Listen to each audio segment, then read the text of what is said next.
might not answer Makhabani because he's touching on a, I almost said he's torching. Eh? Did you hear that? I almost said he's torching.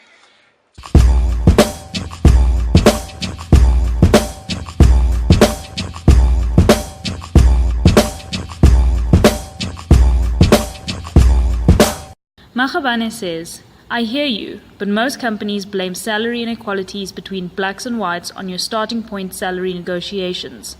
We're stuck between being unemployed or being underemployed. Like you said, it's a system.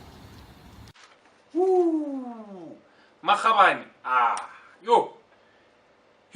Now I'm attending a race-related question during the most volatile month we've had in the last couple of months. Not just in South Africa, but the whole world. This is going to be a bit of a minefield to navigate through, but do I shy away from it? Would that be actually good of me? No! We're going to handle it. So, on one side we've got black, on one side we've got white, we've got race, we've got salaries, we've got really commentary on a question that really does lie on the tip of the tongue of most people. Let's see how we handle this. First things first, Makhabane.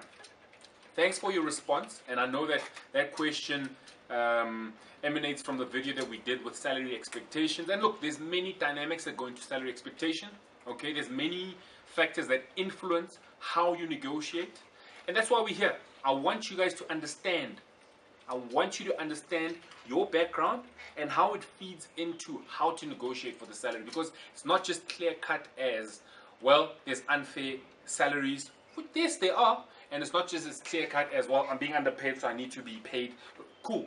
Typical example, there's a position that is advertising 15,000 a month, whether it be in rands, dollars, whatever. And I'm currently earning 8,000 a month, right? I look at the job spec. I can tick probably 80% of what they're looking for. And I'm not just ticking it because I understand what they mean. I'm ticking it because I have practically put it into practice, right? I meet the qualification, and we're going to need to close the window, but anyway, let's carry on.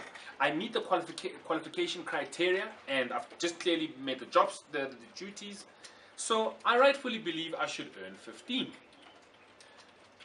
Your CV, your application gets to somebody on the other side. Initially, if you think 80% of CVs don't have the salary requirement, 80%, and then I understand why. Most people don't want to actually, project how much they're looking for before they get into the interview, because they believe they can negotiate a better salary man to man, mano a mano. Cool. 8,000 looking for 15 is almost 100% increase, right? Is there anything wrong with that? Why should there be anything wrong with that? I'm a businessman. Would I pay that? Let me not answer that in front of everybody else. 8 to 15 is almost 100,000. The company that is advertising that job spec is not just accommodating or trying to attract somebody who's on 8 specifically. They're looking and they're accommodating somebody who's on 10, somebody who's on 12, somebody who could possibly even be on 13, so that they've got space to work around in terms of salary increase. Now, what Makhabane says, right, and the question that he's posing is, am I not underselling myself if I'm currently on 8 and requesting, say, a modest 10, 10 and a half, or even 12? You can view it as undercutting or underselling yourself. You can rightfully view it as that, right? However, do know that the person that's sitting on the other side, when they get your CV, they're also going to now start igniting the commercial aspect of your role.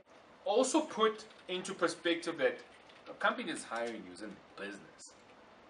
Even if actually they are an NGO, in fact, if they're a non-profit organization, they're probably even more tight around salary. So being in a profit-oriented environment, of which I'm not in any way saying that it's right for them not to pay you 18, but there's many factors. You're not the only resource. You're competing against other resources with similar experience, if not even better, that could be living closer to the company, that could have a specific skill set that is perhaps sharper than yours, whatever the case, but there's many permutations as to why you get turned down. But in this case, if you don't get the call back, chances are you may have just placed yourself slightly higher than you should have. Here's my take. Play the game. You know it's a system.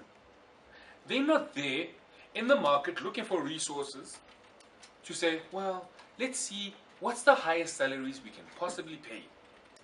Come on. No one's there in business looking at what is the highest salary I could possibly pay you. So play the system. If you've been out of the market for that long, get into the company first. Get employed first. Afford to buy that lotion, that cologne, going out, whatever the case may be. And from there, work your way up through performance, through negotiations. And yes, the description that I'm giving you sounds easy and it's like, oh, but okay, I understand. But the reality is, just like cliches, they're not born out of creativity. So, I mean, you don't get all these cliches because somebody decided to be creative with words. It's actually based on experience of life, of things happening over and over and over again. And we've done what? We put together cliches that describes those situations. So, play the game.